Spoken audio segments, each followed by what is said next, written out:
성경을 보면 이스라엘의 주변국들이 이스라엘을 계속 괴롭혀옵니다. 어찌 보면 이스라엘도 잠깐도 평안한 날이 별로 없었던 것 같아요. 주변국이 계속 괴롭혀오고 전쟁을 도발하고 또는 통치하고 빼앗아가고 그런 고난의 삶. 그래서 어떤 사람은 말이에요. 이스라엘과 우리나라가 비슷하다. 계속 크고 작은 주변국들이 도발로 말미암아 당하고 뺏기고 아픔과 괴로움을 겪었던 그런 역사를 보면 이스라엘과 우리가 더 비슷하다 이렇게 말하시는 분도 계시더라고요. 오늘 말씀의 내용은 이스라엘 역사의 특별한 인물이었던 다윗이 성경 역사의 전면에 등장하는 그 계기가 된 블레셋의 전쟁 도발과 그 블레셋의 장소 골리앗의 등장에 관한 이야기입니다.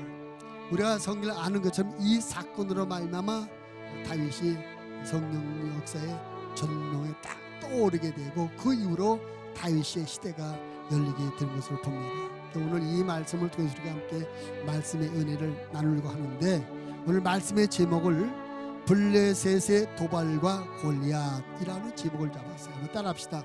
블레셋의 도발과 골리앗. 오늘 1절 말씀에 보면 블레셋이 이스라엘을 쳐들어오는 전쟁을 도발하는 이야기가 나오게 됩니다. 1절 말씀에 보니까 블레셋 사람들이 그들의 군대를 모으고 싸우고자 하여 유다에 속한 소고에 모여 소고와 아세가 사이에 에베스담밈에 진쳤다. 군대를 모아가지고 어디 왔어요? 유다에 속한 소고에 모였다. 유다 땅으로 쳐들어왔다는 것입니다. 전쟁을 도발하는 것입니다. 사실 블레셋이 이스라엘 전쟁을 도발한 것이 사실은 한두 번은 아니지만 잠깐 역사를 거슬러 올라가 보면 우리가 오늘 이 도발이 좀 특별한 도발이다 우리가 이해할 수 있어요. 블레셋에서 우리가 잘 아는 것처럼 사무엘의 사역 초기에 우리가 아는 에베네셀의 전쟁, 사무엘이 선지자로 등장해서 첫 이 사건이 블레셋을 물리치는 사건이 있어요. 그때 어떻게 물리칩니까? 모든 이스라엘 백성들을 미스바로 모이게 하고 하나님 앞에 금식하고 기도하고 우상을 다 던져버리고 온전히 전적으로 하나님을 믿는 믿음으로 전쟁에 나갔을 때 하나님께서 그들을 도우셔서 전쟁에 이기게 해주셨습니다. 그것을 에베네셀이다. 하나님께서 여기까지 우리를 도우셨다. 그 에베네셀 전쟁에서 대승리를 하게 됩니다. 사실 성경에 보면 그 사무엘 당시에 있었던 이 에베네셀 전쟁으로 말미암아 블레셋이 대패하고 그 이후로 한동안 이스라엘이 침범하지는 못했어요. 사무엘상 7장에 보면 그런 얘기가 나와 있습니다. 그리고 이제 왕정 시대가 시작되면서 사울 왕이 이제 왕이 되어서 크고 작은 전쟁을 많이 했는데 그 당시 사울 왕의 통치 초기에도 사울과 그 아들 요나단이 이끄는 이스라엘 군대에 의해서 블레셋이 몇 번 전쟁을 도발했지만 패하고 그 이후로 쳐들어오지를 못했습니다. 이렇게 이 사울과 요나단이 얘기는 사무엘상 14장에 있어요. 7장에서는 에베네셀 전쟁 이야기하고 14장에서는 사울과 요나단에 의해서 블레셋을 격퇴하는 그런 큰 전쟁이 몇 번 있은 이후에 블레셋이 다시는 이스라엘을 공격할 엄두를 내지 못하고 한동안 잠잠했었습니다. 그런데 지금 또다시 한동안 잠잠했던 블레셋이 갑자기 이스라엘을 공격해 온 거예요. 지금 이스라엘 땅이 소고까지 국경선을 넘어서 쳐들어온 겁니다. 한동안 잠잠했던 블레셋이 왜 갑자기 또 쳐들어왔을까? 어떤 나라가 전쟁을 도발할 때 무조건 전쟁을 도발하지 않죠. 적어도 상황 파악을 합니다. 우리가 공격할 상대방 나라의 형편도 생각해보고 우리가 가진 능력도 한번 계산해 보고 해서 뭔가 좀 될 수 있겠다, 가능하다고 이렇게 전쟁이 이기겠다는 승산의 어떤 그 보장이 됐을 때 전쟁하는 것 아니겠습니까? 그럼 오늘 한동안 잠잠했던 블레셋이 이스라엘을 공격하여 전쟁을 도발했다는 이 얘기는 뭔가 이스라엘에게 빈틈이 있었다, 블레셋이 공격할 만한 그런 틈이 있었기 때문에 그런 상황을 판단하고 블레셋이 공격했다라고 우리가 이해를 할 수 있는 것이겠죠. 성경에 보면 그 이야기를 우리가 살펴볼 수가 있습니다. 요 당시 상황은 적어도 그 두 가지의 성경으로 봤을 때 두 가지 상황을 우리가 볼 수가 있어요. 첫째 상황은 사울 왕이 겸손하여 하나님의 말씀을 잘 듣던 사울 왕이 교만하게 됩니다. 하나님의 말씀을 불순종하고 하나님 앞에 버림을 받게 됩니다. 그 이야기가 그 앞에 있는 성경 그 말씀 앞에 나와 있어요. 16장에 있는 겁니다. 16장 보면은 1절 보니까 여호와께서 사무엘에게 이르시되 내가 이미 사울을 버려 이스라엘 왕이 되지 못하게 했다. 하나님께서 사울 왕을 버렸다. 왜 버렸네? 한 번 더 앞에 나오고 15장 23절 말씀에 보면 이는 거역하는 것이 점치는 죄와 같고 완고한 것은 사실 우상에 절하는 죄와 같음이라. 왕이 여호와의 말씀을 버렸으므로 왕께서도 왕을 버려 왕이 되지 못하게 하셨나이다. 근데 이 이야기는 아말렉과의 전쟁 이야기입니다. 아말렉과 전쟁에 나갈 때 하나님께서 사무엘 선지를 사울 왕에 부르게 하고 이번에 전쟁에 승리하게 될 텐데, 이번 전쟁에 승리하게 되면 적군의 모든 것은 다 없애십시오. 사람이고 가축이고 짐승이고 생명 있는 것을 하나도 남기지 말고 싹 죽이시기 바랍니다. 사무엘이 이거 하나님의 말씀이다라고 사울 왕에게 전했어요. 그런 하나님의 말씀을 받고 사울이 전쟁에 나갔습니다. 전쟁 이겼어요. 근데 문제는 분명히 사무엘 선지를 통해서 사울 왕이 받은 하나님의 말씀은 적군의 모든 생명 있는 것을 다 죽이라는 말씀이었는데, 사울 왕의 생각에 죽이는 것보다 저 좋은 것들을 다 끌고 가서 하나님 앞에 제물 삼아 제사 드리는 것이 더 낫겠다 생각한 거예요. 죽인 너무나 아까워. 저 소, 양 너무나 아까워. 저 그냥 죽이는 것보다 이 전쟁에 승리를 주신 하나님 앞에 제사 드리는 것이 낫지 않을까? 그래서 그들을 잡아갔습니다. 또 아말렉 왕 아각도 사실은 죽여야 맞는데 끌고 갔습니다. 우리가 자칫 잘못하면 잘못된 열심이 하나님의 말씀을 불순종하게 만든 것입니다. 우리가 일반적으로 생각할 때 사울의 그 마음이 나쁜 마음은 아니죠. 이 전개의 승리를 주신 하나님 앞에 감사 제사를 드리겠다. 이게 얼마나 좋은 마음입니까? 얼마나 선한 마음이고 얼마나 하나님 향한 충성되고 열심 있는 마음이에요. 근데 문제는 그 열심이, 그 선한 마음이 하나님의 말씀을 앞지나갔다는 것입니다. 하나님의 말씀이 그 선한 마음과 하나님 향한 열심 때문에 하나님의 말씀이 버려졌다는 것입니다. 우리는 어떤 경우에도 우리가 아무리 뜨거운 열정이 있고 선한 마음이 있을지라도 하나님의 말씀을 벗어나는 것은 안 되는 것입니다. 근데 이런 사울의 행동을 하나님이 뭐라고 말씀하냐면 내 열심 참 좋다, 충성심을 받았다 하신 것이 아니라 내가 내 말을 버렸다. 네가 내 말을 버렸기 때문에 나도 너를 버렸다. 지금 이스라엘 상황이 이런 상황입니다. 이스라엘의 지도자 사울 왕, 그가 지도자로 세워졌을 때는 하나님께 인정받고 하나님께서 그를 기름 부어서 세우신 것입니다. 근데 그 사울을 이스라엘의 왕으로 세우신 하나님께서 말씀합니다. 내가 너를 버렸다. 하나님께서 그를 버렸다는 말씀의 의미는 무엇이겠습니까? 하나님이 그와 함께하지 않겠다. 하나님께서 그를 도와주지 않겠다. 하나님께서 그를 지켜주지 않겠다. 그런 뜻이 아니겠습니까? 여러분, 하나님께 버림을 받는다는 사실은 두려운 일입니다. 하나님께 버림을 받는 사람은 무서운 일이에요. 근데 하나님께서 사울을 버렸다.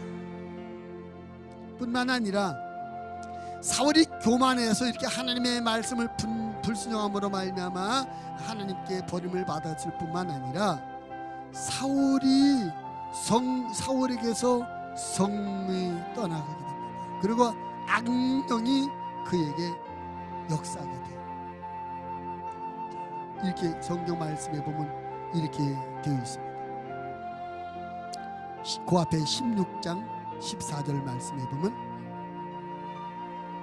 사무엘상 16장 14절 말씀에 보면 여호와의 영이 사울에게서 떠나고 여호와께서 부리시는 악령이 그를 번뇌하게 한지라. 악한 영이 사울을 사로잡았어요.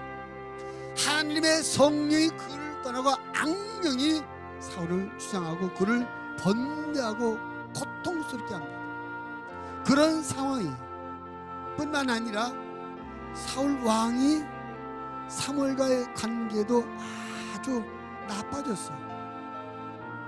사울이 사무엘 선지를 통해서 하나님의 말씀을 받고도 그 말씀을 불순종함으로 말미암아 사무엘이 사울을 떠나. 더 이상 어찌 보면 지금까지 사울의 멘토가 사무엘이었는데 그 말을 안 들으니까 떠나버렸어요.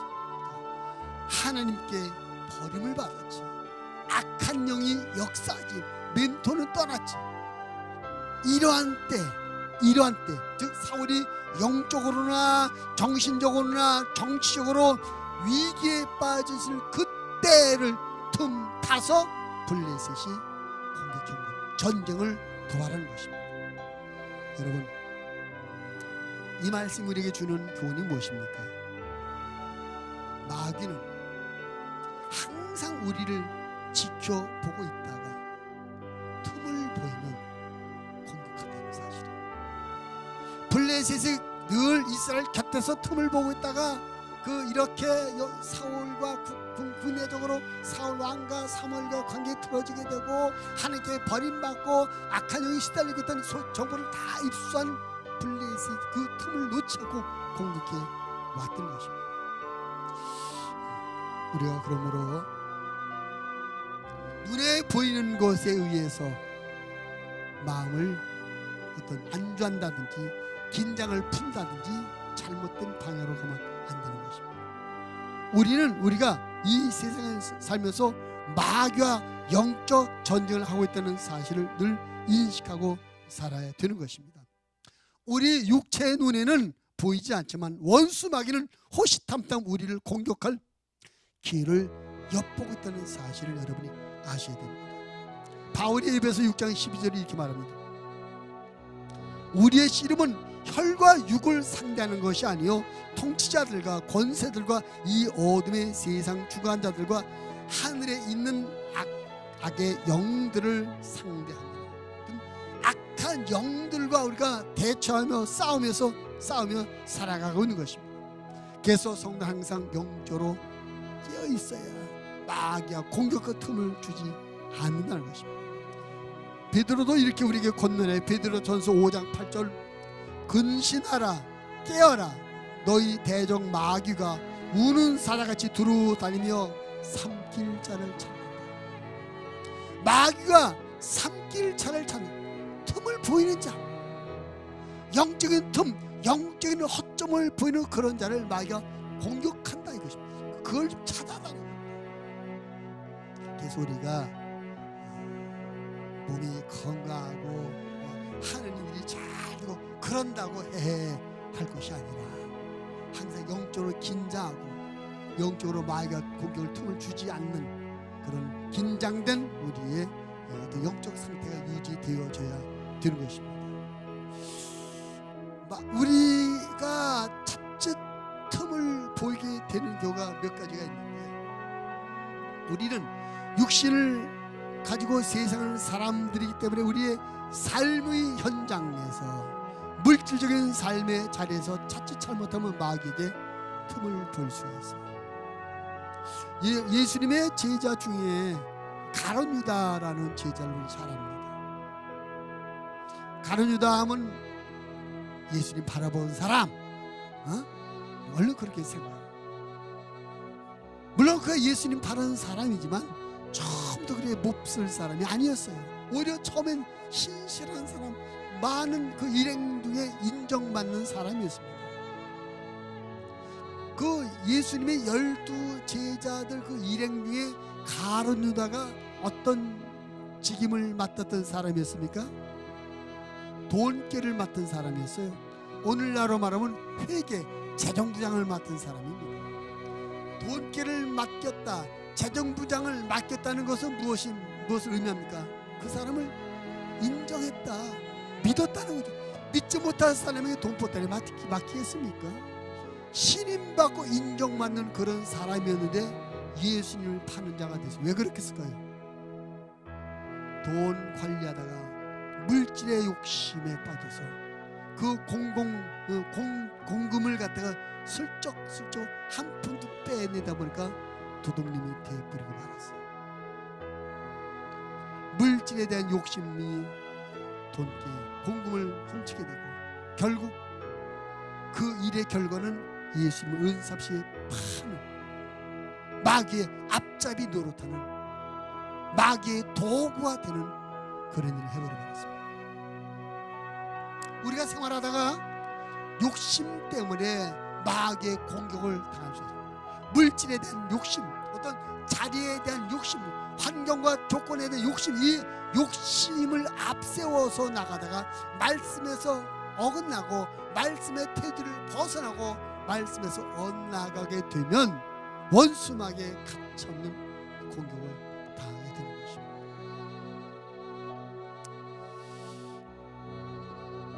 뿐만 아니라 우리들이 성경에는 우리들이 감정 조절을 잘 못해도 마귀의 공격을 당한다.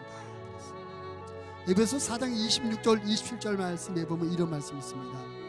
분을 내어도 죄를 짓지 말며 해가 지도록 분을 품지 말고 마귀에게 틈을 주지 말라. 화난 감정, 분노의 감정을 오래 지속하는 것은 마귀를 불러들이는 것입니다. 마귀를 향해서 대문을 열어놓는 것과 마찬가지입니다. 우리가 감정을 가진 동물이니까 감정이 날 수 있죠. 좋을 수도 있고 나쁠 수도 있고 기쁠 수도 있고 슬플 수도 있고 화날 수도 있어요. 근데 문제는 그것을 오래 그런 악한 감정, 잘못된 감정, 절제를 초월한 그런 감정을, 그런 감정 상태를 오래 가지고 가면 마귀가 그 틈을 탄다는 거죠. 그래서 이 부정적인 감정은 빨리빨리 절제하고 삭혀버려요. 성경 말씀은 기분 나쁜 감정, 화난 감정, 부정적인 감정을 그 다음날까지 끌고 가지 말라는 거죠. 그날 소화시키라. 그게 됩니까? 근데 화를 한번 내면 맨날 며칠 동안 화를 끌고 가는 사람이 있어요. 그 마귀가 공격할 틈을 주는 것입니다. 우리가 의지로 내 인격으로 안 되기 때문에 성령님의 도움을 구해야 됩니다. 성령님, 내가 이렇게 너무나 기분 나쁩니다 하는 성령님, 내가 너무나 슬픈 감정에 빠져 있습니다. 이 감정을 치료해 주세요. 정상화시켜주세요. 성령님 도움을 구하셔서 그 부정적인 감정을 빨리빨리 정량으로 마귀와 공격을 틈을 주지 않아야 될 줄로 믿습니다. 또 앞에서 이 사울 왕이 예를 들었던 것은 원수 마귀가 언제 우리를 공격하느냐, 하나님의 말씀을 불순종하는 삶을 살 때 마귀가 공격합니다. 하나님의 말씀에, 하나님의 뜻에 순종하는 우리의 삶이 마귀 공격을 사전에 예방하는 것이 되는 것입니다. 야고보서 4장 7절 말씀에 보면 이런 말씀이 있어요. 그런즉 너희는 하나님께 복종할지어다. 마귀를 대적하라. 그리하면 너희를 피하라. 하나님께 복종해야 된다. 하나님께 순종해야 된다. 그렇지 않으면 마귀에게 공격을 당한다라고 말씀하고 있습니다. 오늘 한동안 잠잠했던 블레셋이 이스라엘 공격에 온 것은 이스라엘에게 그런 틈이 있었기 때문이었습니다. 마귀들도 우리가 틈을 보이면 공격합니다. 우리가 물질에 대한 욕심이라든지 부정적인 감정에 오래 빠져 있다든지 하나님의 말씀에 불순종한다든지 이런 부정적인 상황이 오래 지키면 마귀의 공격을 당하게 되는 것입니다. 그래서 우리가 이런 마귀의 공격을 틈을 주지 않게 해서 우리가 건강한 영성을 유지해야 되는 거예요. 건강한 영성을 유지하기 위해서 우리가 늘 기도하고 하나님의 말씀을 충만하고 성령 충만해서 마귀의 공격을 틈을 주지 않는 그런 영적인 경계를 잘 세우고 살아가는 우리의 믿음 생활이 되어져야 될 줄을 믿습니다. 이렇게 틈을 보이니까 블레셋이 전쟁을 도발하더라. 두 번째 오늘 말씀해 보면 이제 이 블레셋이 공격을 해서 이쪽에는 블레셋 군대, 이쪽은 이스라엘 군대가 대처하고 있는데 갑자기 블레셋 군영에서 한 사람이 딱 앞으로 나오는 것이죠. 그 사람이 골리앗이라는 사람입니다. 4절 말씀해 보면 블레셋 사람들의 진영에서 싸움을 도두는 자가 왔는데 그의 이름은 골리앗이요 가드 사람이라. 그의 키는 6규빗 한 뼘이요 머리는 노투구를 썼고 몸에는 비늘 갑옷을 입었으니 그 갑옷의 무게가 놋 5,000세겔이며 그의 다리는 놋 각번을 쳤고 어깨에 쌓이는 놋창을 메었으니 그 창자는 배틀자하고 창날은 철 600세겔이며 방패든 자가 앞서 행하더라. 블레셋의 골리앗이 등장합니다. 이 골리앗이라는 그 이름의 뜻은 방랑자, 유랑자 그런 뜻이에요. 아마 그 골리앗이 여기저기 수많은 전쟁터를 쫓아다녔기 때문에 그래서 방랑자, 유랑자라는 의미의 아마 골리앗이라는 이름을 지은 것 같아요.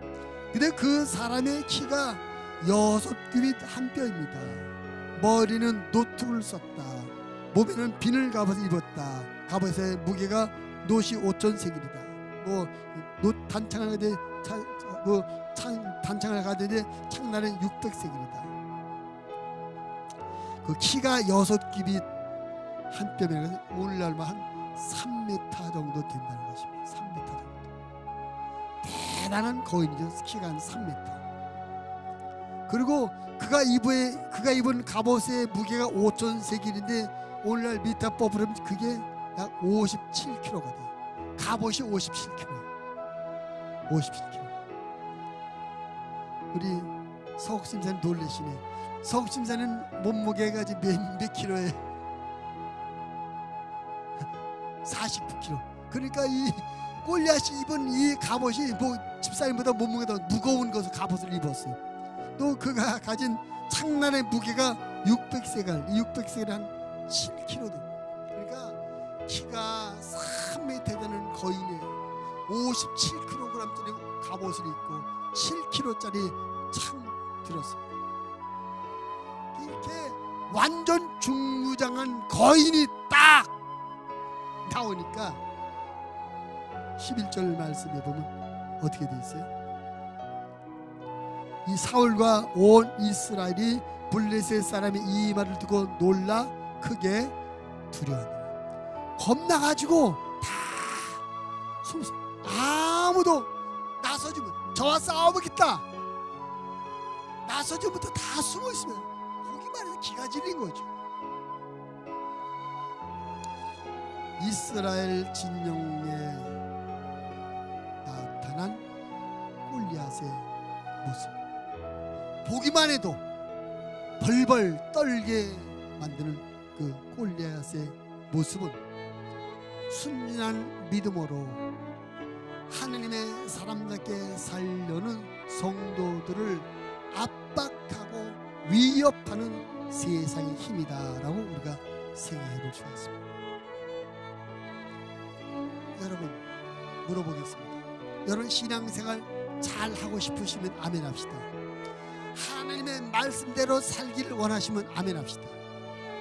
그래요. 우리 모두 신앙생활 잘하고 하나님의 말씀대로 하고 싶어요. 근데 못한단 말이에요. 왜 못하죠? 우리의 마음에는 믿음생활 잘하고 싶고 어떤 상황 가운데 하나님의 말씀대로 하고 싶은데 우리 실제 삶은 그게 못한단 말이죠. 왜 못하냐고요? 세상 때문에 못해. 그렇게 하다가는 쫄딱 망할 것 같고 사업도 못할 것 같고 그저 말씀대로 해도 우리 애들 대학도 제대로 못 보낼 것 같고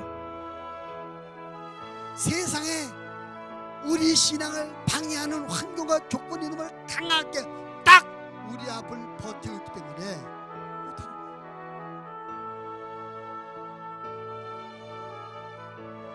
네, 여러분, 우리가 믿음으로 살고 하나님의 뜻대로 살려고 하는데 우리 앞을 딱 가로막고 있는 이 세상, 마치 이스라엘 앞에 나타난 골리앗같이 대단한 존재인데 이것을 바라보면 우리가 기가 질립니다. 힘을 쓸 수 없어요. 근데 우리가 이런 상황을 만났을 때에 잊지 말고 기억해야 될 것입니다. 이스라엘 백성들이 처음마다 무서워 숨었잖아요. 후에 알게 되지만 그 이 뒤에 이 문제를 누가 나타나서 해결하죠? 예? 다윗이 나타나서 해결해요. 그럼 다윗이 골리앗과 싸우러 나갈 때 뭐라고 합니까? 너는 칼과 창과 단창으로 내게 오지만 나는 어떻게 한다? 네가 모욕하는 이스라엘 군대 하나님 여호와의 이름으로 간다. 지금 이스라엘 골리앗이 등장하다 두려움에 벌벌 떨고 있는 사람들은 지금 그들 눈에 단칼에도 자기를 죽여버릴 것 같은 골리앗만 보였지 그 골리앗의 목숨줄을 쥐고 있는 하나님이 안 보인 거예요. 다윗의 눈에는 그 하나님이 보였어요. 여러분, 다윗이 바보라서 골리앗과 싸우러 나가는 것이 아닙니다.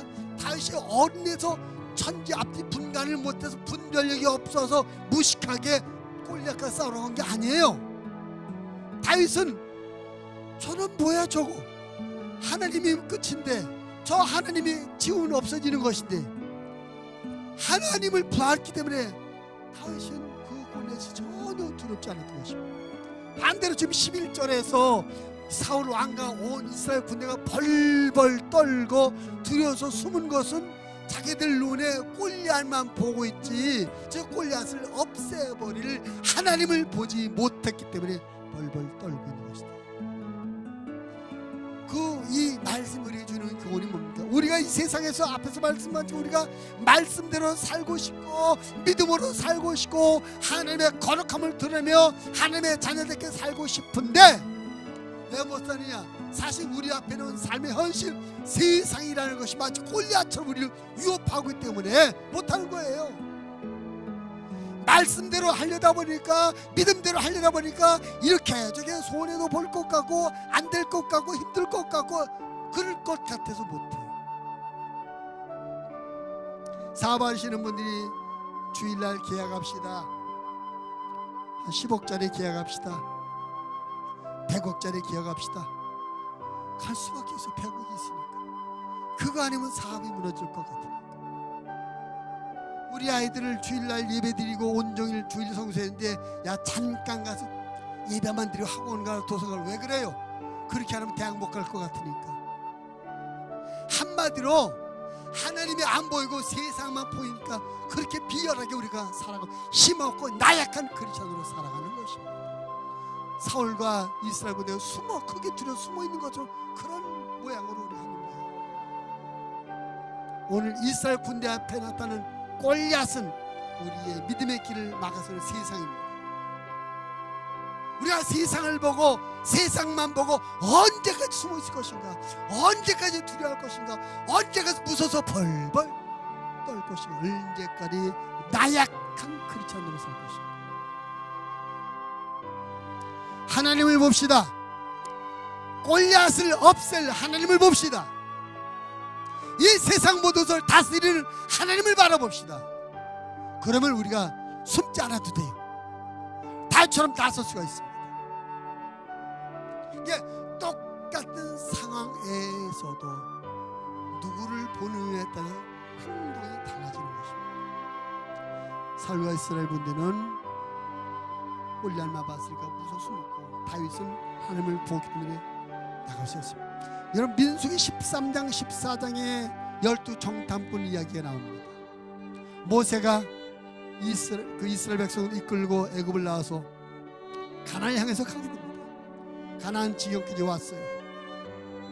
그곳에 가데스 바네아 그곳에서 이제 가나안 땅을 들어가기 전에 정보를 수집하기 위해서 이스라엘 12지파에서 한 사람씩 대표자 12명을 뽑아서 가서 40일 동안 가나안을 다 조사하고 정보 수집해서 와라 라고 보냅니다. 그 12명 정탐꾼이 가나안 땅에서 40일을 있으면서 다 구석구석 조사해 왔어요. 그들이 돌아오고 온 이스라엘 백성들이 모여있는 가운데 보고합니다.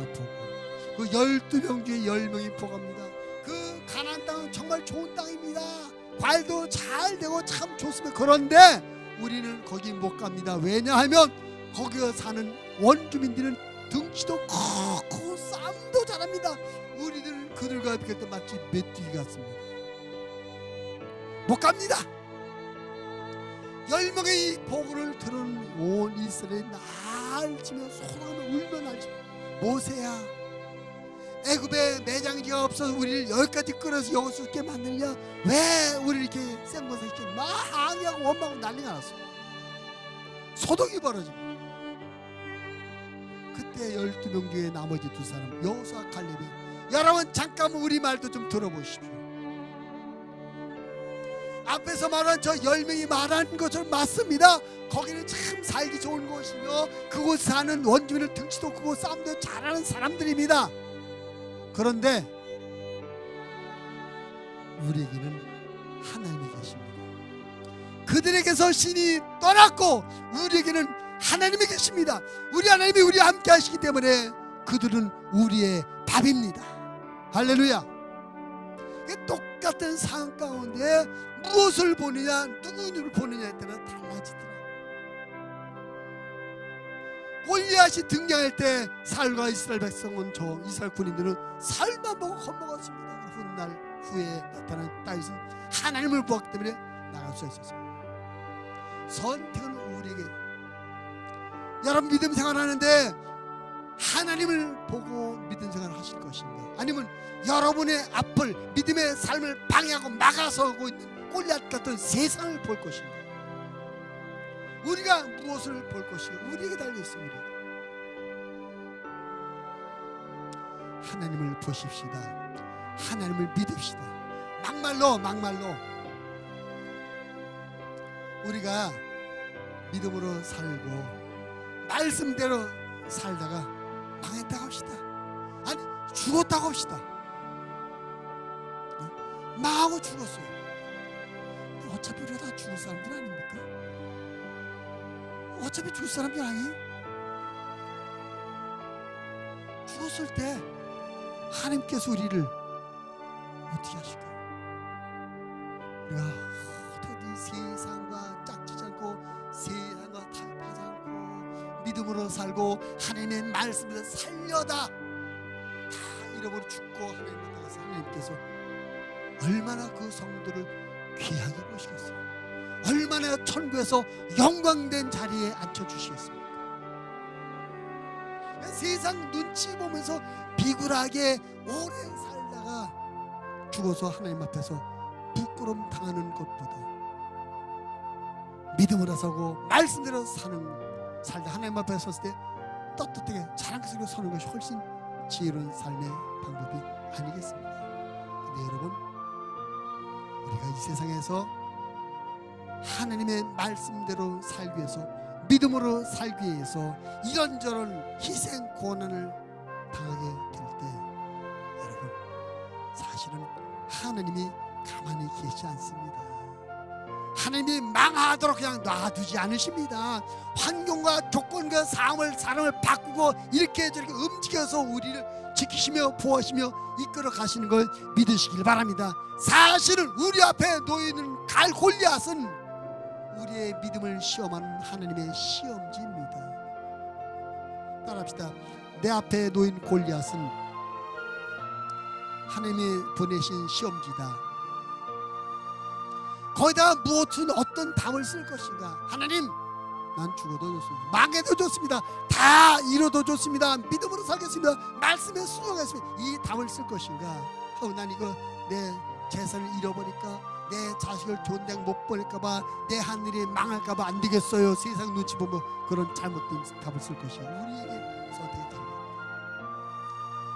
여러분, 이스라엘 백성들 앞에 나타난 블레셋의 골리앗은 우리의 남은 생에 계속 우리의 믿음의 앞날 앞에 구석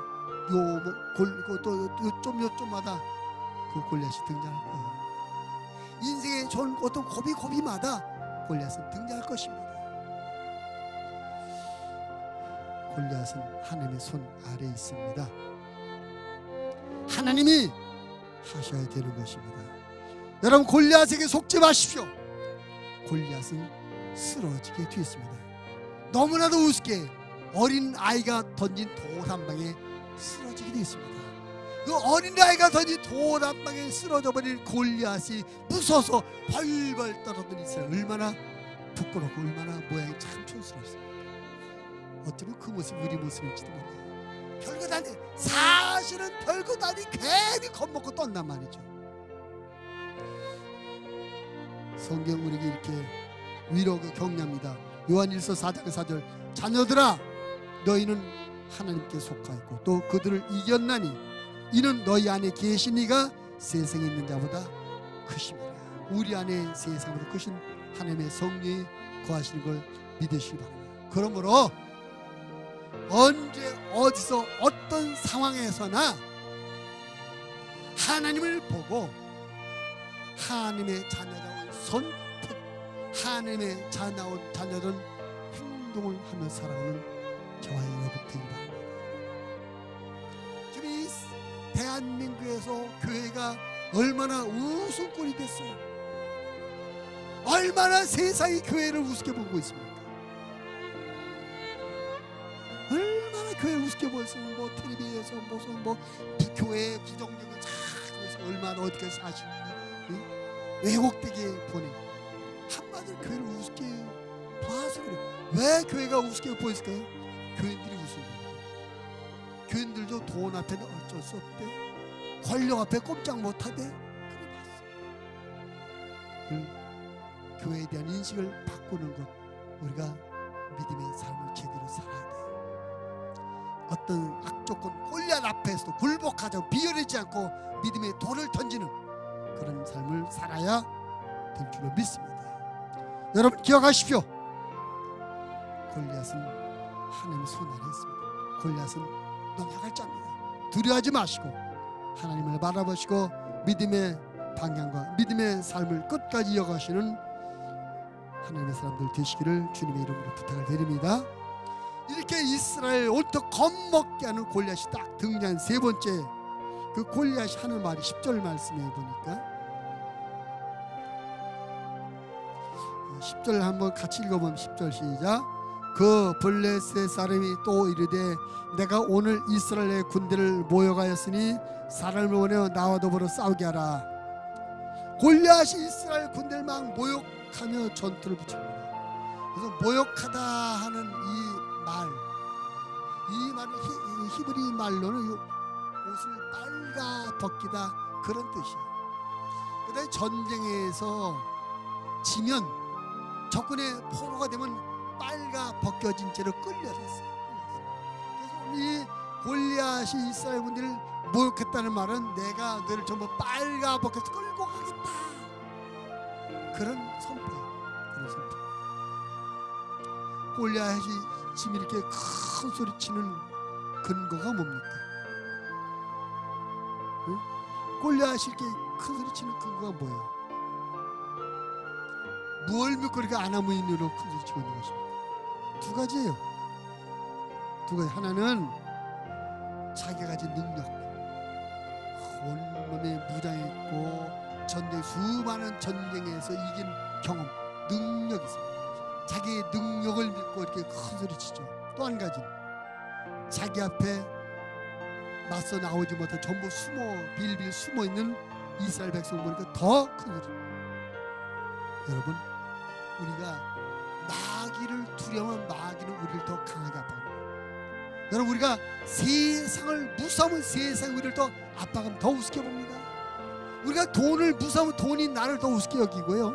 우리가 사람을 두려우면 사람이 나를 더 우습게 여겨요. 골리앗이 자기가 가진 능력도 있지만 이스라엘 군인들이 아무도 별 욕을 하며 모욕하며 하는데도 아무도 나서지 못해 숨어 있으니까 더 기가 살아가지고 큰 소리 치는 거예요. 사람은 골리앗뿐만 아니라 누구를 막론하고 자기가 가진 능력과 자기에 주어진 유리한 환경 조건이 되면 교만해집니다. 지금 골리앗은 자기가 가진 능력과 더불어 자기 앞에 아무도 나서지 못한 이런 이스라엘 모습 보고 이런 상황 앞에서 참내 기가 살아가지고 교만해졌어요. 근데 여러분, 우리가 어떤 이유로든지 교만해지면 그 순간 망하게 되는 것입니다. 교만해지면 망하게 되는 것입니다. 우리 하나님 앞에서 그러므로 평생 동안 우리는 교만을 경계하고 겸손의 자리를 지켜야 될 줄을 믿습니다. 하나님은 우리가 겸손하기를 원하십니다. 우리가 아무리 대단한 존재이고 우리가 아무리 엄청나게 유리하고 좋은 환경과 조건 가운데 있을지라도 그렇게 있을지라도 낮아져서 하나님을 의지하는 겸손한 사람이 되기를 원하십니다. 교만해지는 순간부터 우리는 하나님과 거리가 멀어지게 되고 하나님께 버림을 받게 되는 것입니다. 여러분, 예수님 당시에 바리새인들이 있었어요.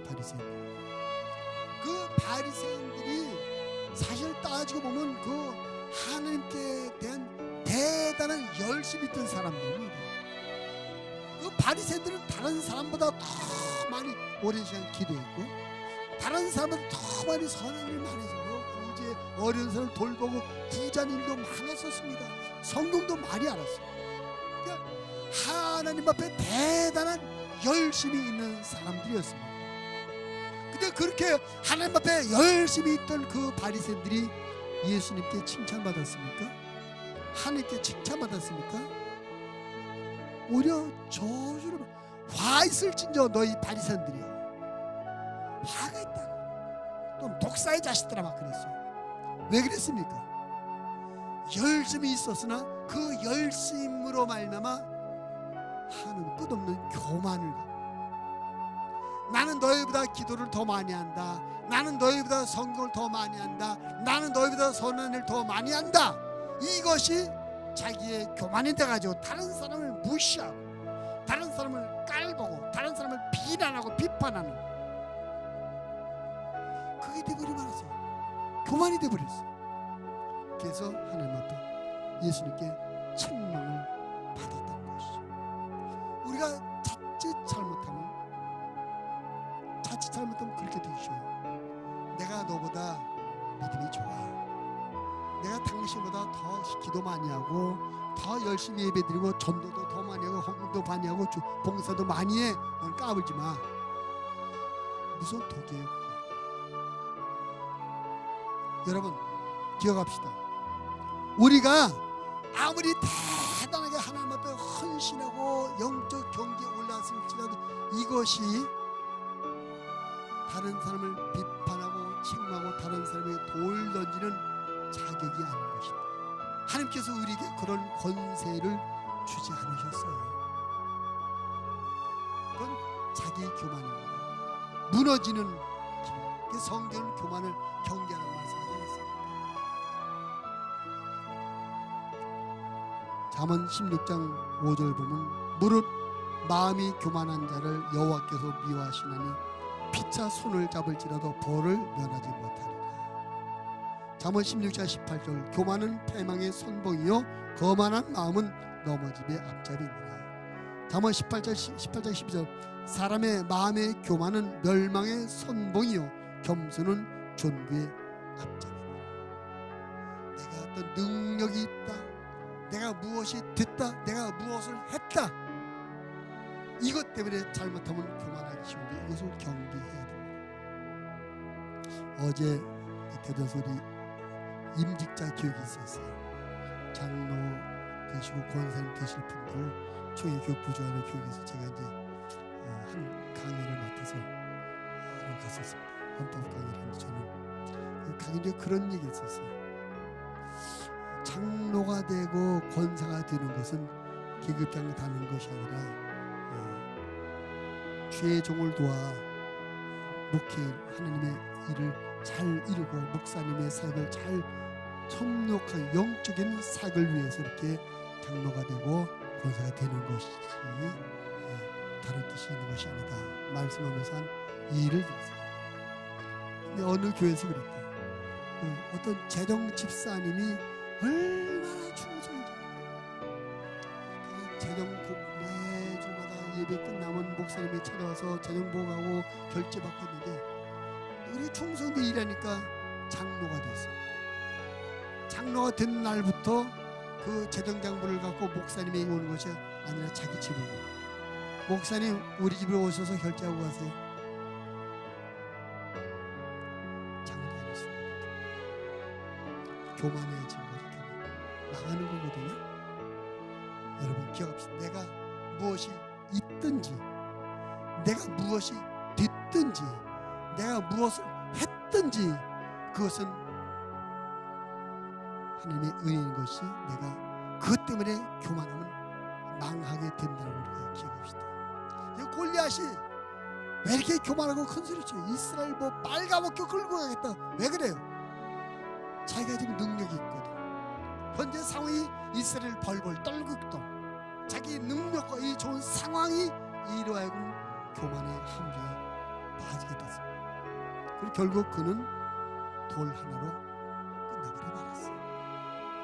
그래서 우리는 이런 골리앗의 이런 모습을 보면서 교만하면 안 된다. 다시 한번 교만을 경계하는 마무리가 가져야 될 줄을 믿습니다. 그런 뜻에서 이 구절 한번 같이 읽습니다. 고린도전서 15장 10절. 고린도전서 15장 10절 같이 읽겠습니다.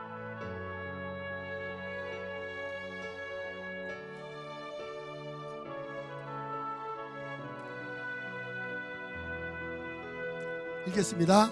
그러나 내가 나 된 것은 하나님의 은혜로 된 것이니 내게 주신 그의 은혜가 헛되지 아니하여 내가 모든 사도보다 더 많이 수고했으나 내가 한 것이 아니요 오직 나와 함께 하신 하나님의 은혜로라. 아멘. 바울이 얼마나 엄청난 일을 했습니까? 얼마나 대단한 인물입니까? 그런데 그는 말합니다. 이거 내가 한 것이 아니다. 나와 함께 하신 하나님의 은혜로다. 내가 이렇게 사도가 된 것 하나님의 은혜다. 자기 자랑하지 않습니다. 교만하지 않습니다. 하나님 앞에 모든 영광을 드리는 겸손의 자리를 유지하고 있습니다. 이런 바울의 영성과 믿음이 나와 여러분의 것이 되시기를 주님의 이름으로 부탁을 드립니다. 교만하면 망한다. 평생 우리가 이것을 마음의 교훈으로 삼고 살아야 될 줄을 믿습니다. 자, 말씀을 정리합니다. 오늘 이 블레셋이 전쟁을 도발하고 골리앗이 등장해서 이스라엘을 위협하는 이야기입니다. 이 말씀 가운데 우리는 세 가지 영적 가르침을 받습니다. 우리가 마귀가 공격할 틈을 주면 안 되겠다. 우리 앞에 있는 골리앗 같은 세상, 하나님의 손 아래 있으니 그것만 보고 겁내지 말고 모든 것을 다스리는 하나님을 보고 믿음의 길을 끝까지 가자. 교만하면 망하니까 내게 무엇이 있든지 무엇이 됐다 무엇을 했다고 교만하지 말고 이것이 모두 하나님의 은혜들을 고백하며 겸손의 자리를 지켜서 끝까지 승리하는 하나님의 사람이 되자. 우리 목양 가족들이 이런 믿음의 사람 되고 이런 믿음의 삶을 살아 하나님의 일에 크게 쓰임받고 모든 영적 삶에 승리하시는 역사 있기를 주님의 이름으로 축원을 드립니다.